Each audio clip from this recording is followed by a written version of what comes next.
Lee Beebe. Talk to me because I'm a huge fan. That's my guy. Yeah, I think he was. I liked him when he talked to the media.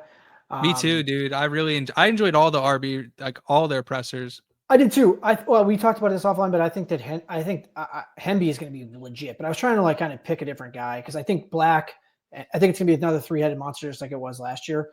Black was injured a little bit last year, but I think Black's going to be the dependable pound you up the middle kind of guy. He looks explosive and shifty too. He does. Both BB and Hemby both catch a lot of passes.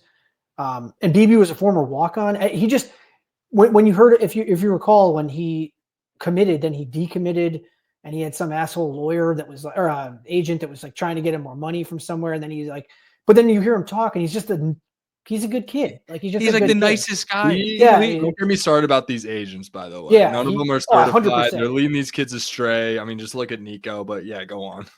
No, yeah, and so that's why I think that he's another guy that he's being slept on. I mean, he was really good last year on a bad team. Let me see. I'm trying to find a stat here as I go by. Well, he was clocked at 21 miles an hour on the field last year. I saw that.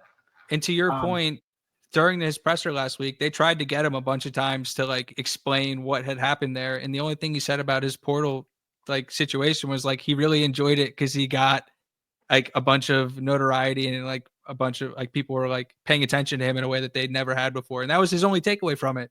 He said nothing about how odd the situation got. People tried. They tried to like. I actually kind of didn't like that. It's like just let him just. They asked like 2 or 3 times. I know. I was like, come on. But the kid actually knows what he wasn't. He was like relaxed and cool about it. I did want to quickly do a stat on him. And he finished with 166 carries for 885 yards last year. But the most impressive thing, he was 46th out of 219 in yards after contact with 648. So if you're getting 885 yards on the ground and 648 of those are coming out, I mean, you're getting blasted at the line of scrimmage on almost every play. Every time. Every single time. So, right. I mean, that's how bad UAB was. So it's exciting to see that he also has 2 years left.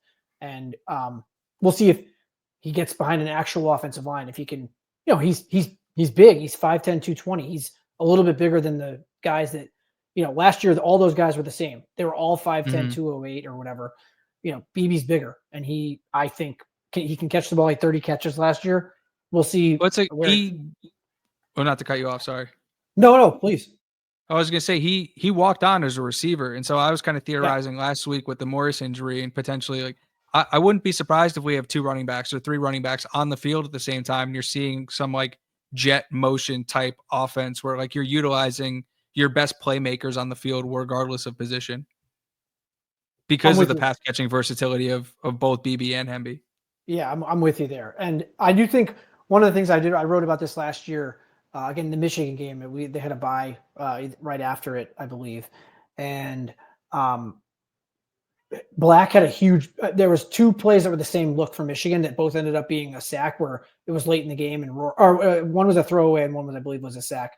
But K'Lon Black got kind of cooked. That's a huge thing. They really didn't trust. So Ellison got kind of injured in that Michigan game. He was played, but he didn't play in the second half really. Yeah, he got thumped. Yeah. And same kid actually knocked him out and Price out. But yeah, Michigan had Michigan was defense. People don't realize how good Michigan's defense was. They're so good. Awesome. They were so good. So, but my point, picks. Right. And my point is more 2 of them on the defensive line. Right, defensive tackles. Yeah, but my point more with Grant is Kenneth Grant and the other kid who looks like a beast. But anyway, my point is that they value. I mean, they need to. Obviously, every team needs to, but they value pass blocking from their backs. Black was not very good at it last year. He was injured a lot, so it's like hard to was that a symptom of him not being on the field to gel with the offensive line and understand where the pressure's coming from? Because Ellison, you see him step up and he would instantly know, okay, this is what's happening. What I think is going to happen, I do think that BB and Hemby both have played a lot of snaps. I'm hoping that those guys can actually block. Because Ellison was a huge part because Rourke couldn't, Rourke had the tornado, he couldn't move. Really. Ellison and Lawton both were awesome Right. That's what I'm blockers. saying. So like that's what the only thing that the question to me is like, can these guys pass block? They're going to need to because the Big Ten is legit. So especially on the defensive line. So that's a question that I was hoping to see again this spring, but maybe we'll see some of it in the videos that they put out.